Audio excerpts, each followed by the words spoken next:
I hope you had a good evening of maybe practice, maybe of being alive in the way that you were, and that you were able to rest well. And we're ready for a second day of practice here today.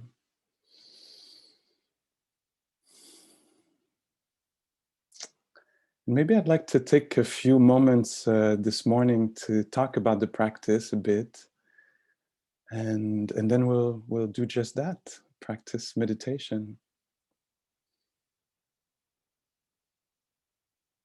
So to review a little bit, so yesterday I was talking about an unconventional way to live. And to me, that means to live or train ourselves or be curious about living with a more generous and conscious attention. And in practice, we were trying to explore this, how attention behaves, where it goes, what it attends to, and how it attends to it, superficially or generously, caringly, or in an opinionated way. And so the day of practice to me today is again this chance to discover again and again where the attention goes and what kind of what quality attention it is, and tending towards inviting, exploring, wondering what it would feel like to have a more full mindful attention, more generous is a way I think of it, more caring, careful, dedicated, whatever the word would be for you. And with that, I think I wanted to say, I think what I discovered through the practice, and maybe that's a personal way to talk about it, about the Buddhist practice, and you'll see if you recognize something in there. But what I've discovered over the years is, or what happened is a kind of a change of view, the way I view different things. But one thing is happiness. The view I had of happiness has changed a lot in the last decades of practice.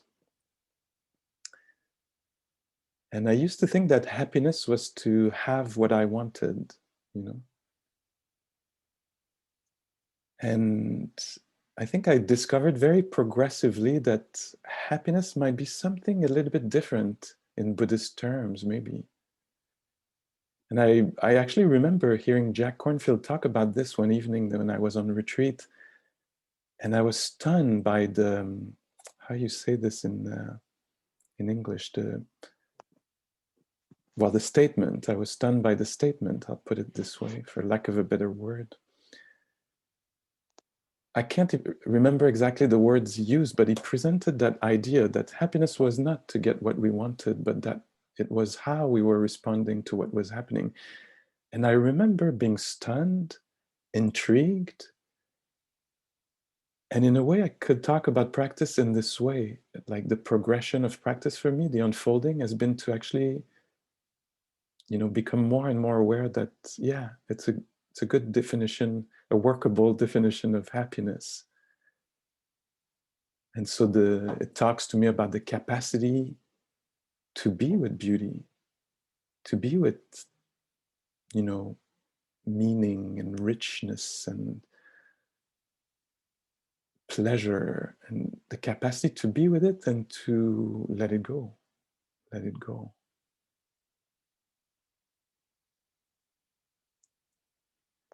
And this morning, actually, I failed a little bit because I went for a run this morning, and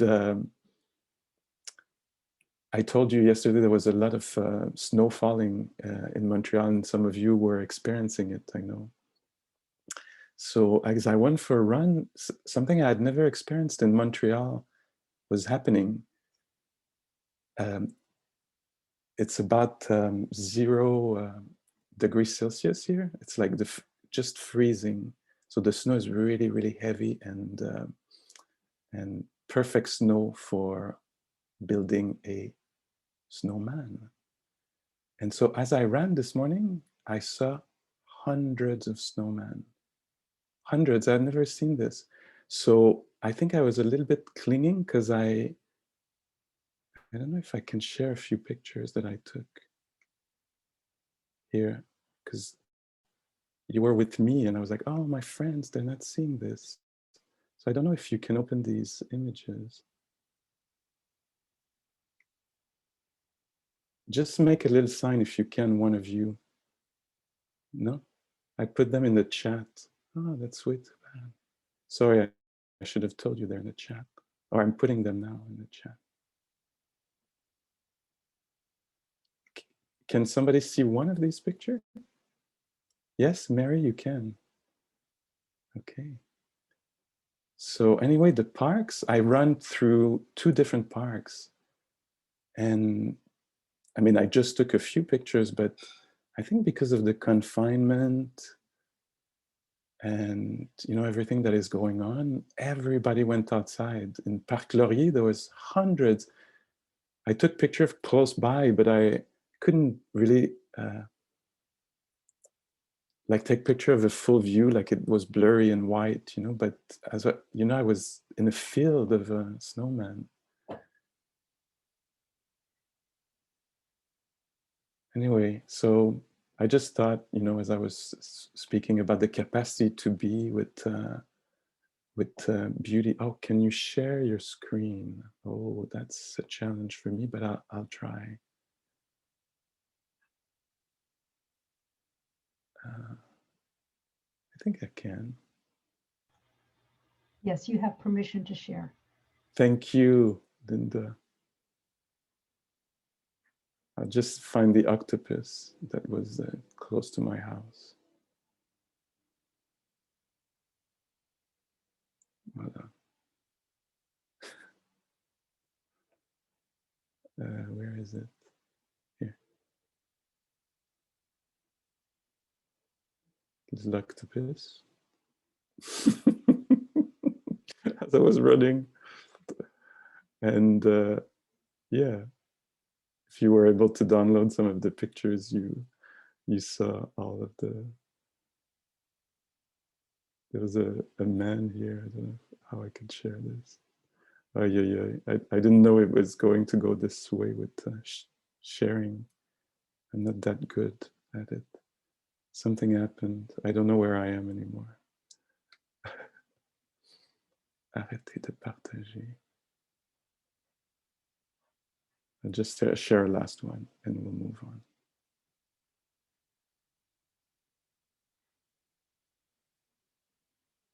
There's this one. Anyway, there were many. It was very beautiful. And, sometimes in Buddhist practice, people think, like you become all equanimous and dissociated in some way, and not touched by life anymore. But that's not how I understand practice to be at all. But it's a common mistake that people will do, think that we become so, calm and balanced that we're not touched by anything. But the idea here is to actually have the heart be resonant, to vibrate with what's happening. And so for me, running this morning was, very special. And then the practice is to let it go, let it go. There's a very beautiful poem by Mary Oliver where she says, you must be able to do 3 things: to love what is mortal or ephemeral or impermanent in Buddhist terms. You must be able to do 3 things: to love what is mortal, to hold it against your bones, knowing your own life depends on it, and when the times come, to let it go, to let it go. And so I think that's what we learn to do in the practice is to be attuned and resonant so that beauty stands out. Beauty nourishes the soul, the heart, however you want to call it, that the whole, so much presence, high quality presence, that the body can be visited, all cells, by beauty when it happens, a beautiful meeting, anything that happens like this, to actually feel it deeply, instead of our habitual way to be, which is maybe to cling, like that, like I did with my camera this morning. Wanted to keep the sculptures and the snowman, and so to hold, to be touched deeply, and the capacity to also be uncomfortable. This is a big one in Buddhist practice, in the meditation practice, to be able to have a system that is, I don't know how to say that, resourced enough, or courageous enough, or have the different qualities, actually, the vulnerability, the courage, the balance, to actually allow the same system that can be visited by beauty at the eye door, at the ear door, in the heart, or at the touch or taste, or smell, through these same doors will come, what is unpleasant, what is disagreeable, what is uncomfortable, and the capacity to actually allow this also to move through and be experienced.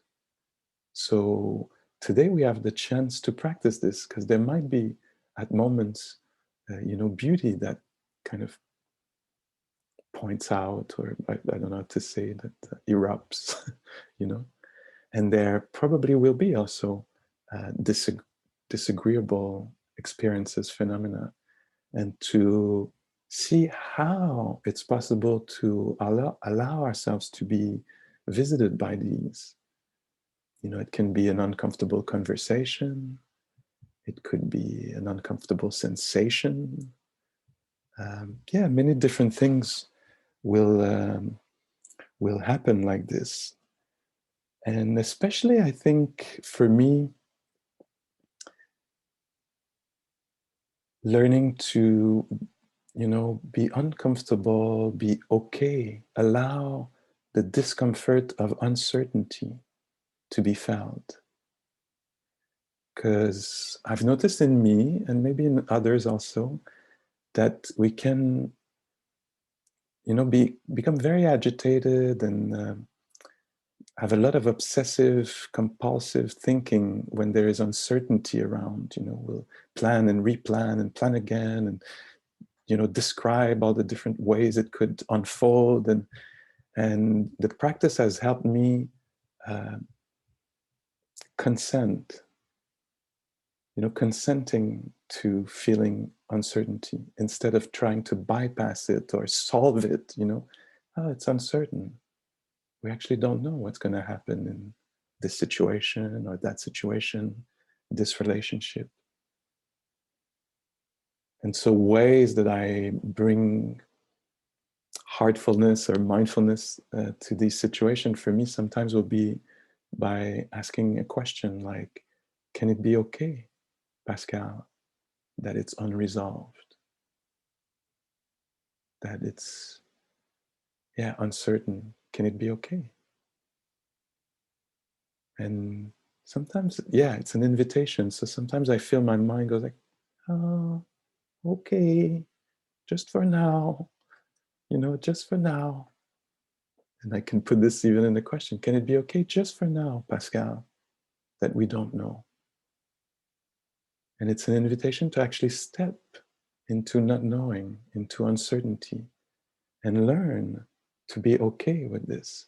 It's a very particular kind of happiness. I would not have described happiness like this a few years ago, but the capacity to be okay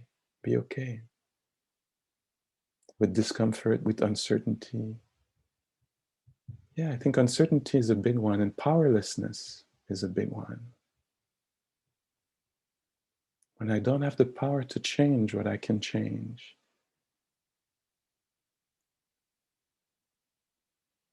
Yeah, that's a very big one, actually. And learning to be maybe more acquainted, intimate with the experience of powerlessness, because it's very much an experience that we'll experience, I think, as human beings. So limited with our resources, you know, and everything there is to do in there and out there, you know. So this is the lack of control, huh? The lack of, can it be okay, Pascal, that you don't have control here?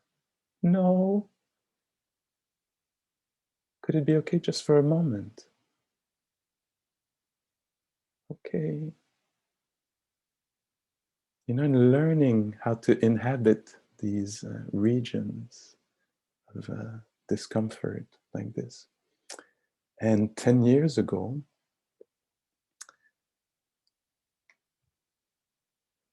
my screen is a mess of different things right now.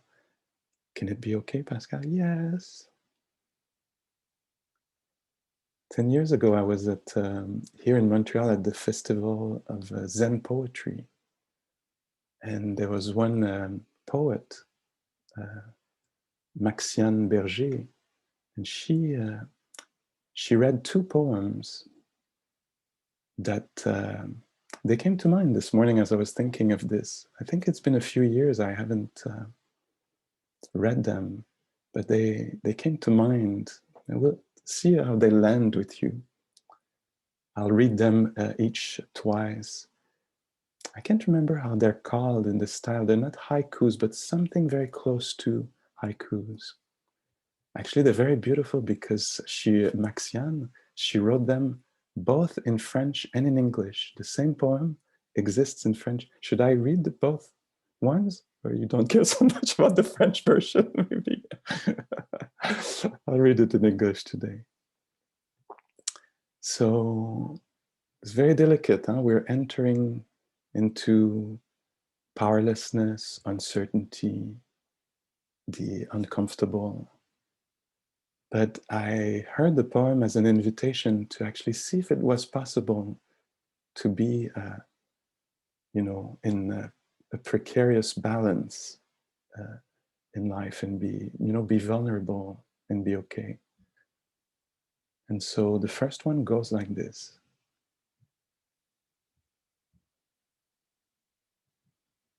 Chemo, in the afternoon on TV, the hockey game. Let's hope we win. Chemo, in the afternoon on TV, the hockey game. Let's hope we win. And this other one,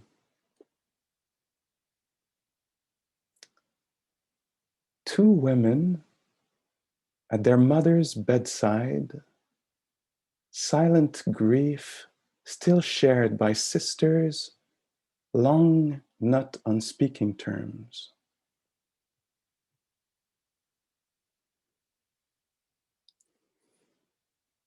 Two women at their mother's bedside, silent grief still shared by sisters, long not on speaking terms.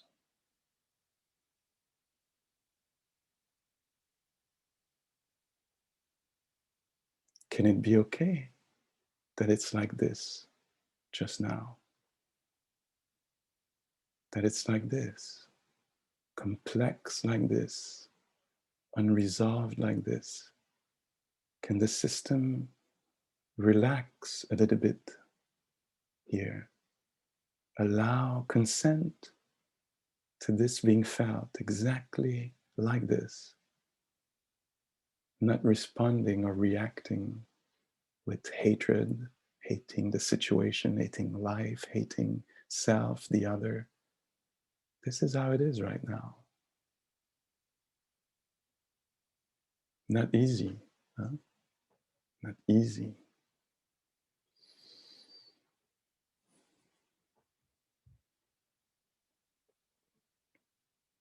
So there's a few people in the chat here saying they would like to hear it in French. So I'll read them in French. Just to see if you can be okay with the unknown. Well, you know the content now. Chimio, l'après-midi, à la télé, le match de hockey, pourvu qu'on gagne.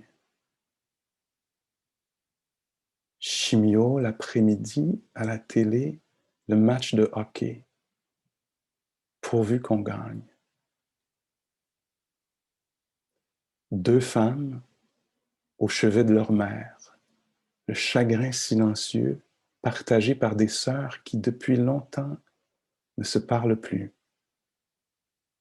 Deux femmes au chevet de leur mère, le chagrin silencieux partagé par deux sœurs qui depuis longtemps ne se parlent plus.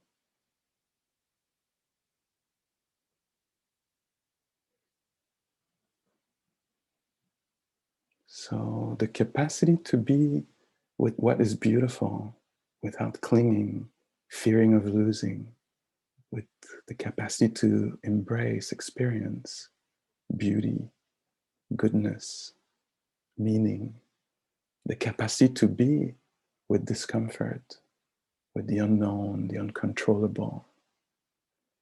And then, lastly, the ordinary, the capacity to be with the myriad things, even what seems neutral or not much. That also is an amazing art that takes a few decades to refine.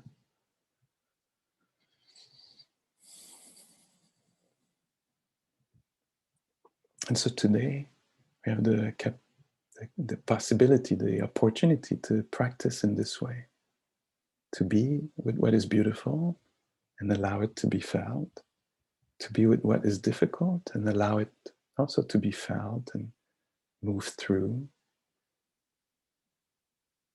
and maybe also to be with what is or seems like not much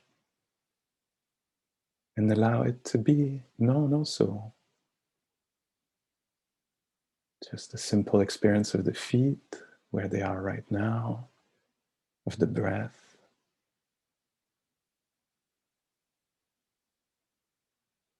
How events, whatever specific tonality they have of pleasure, or displeasurable, or neutral, how events can become a pathway to well-being, to resonance, vibrancy, or peace. Not easy, not easy. Shall we try this a little bit?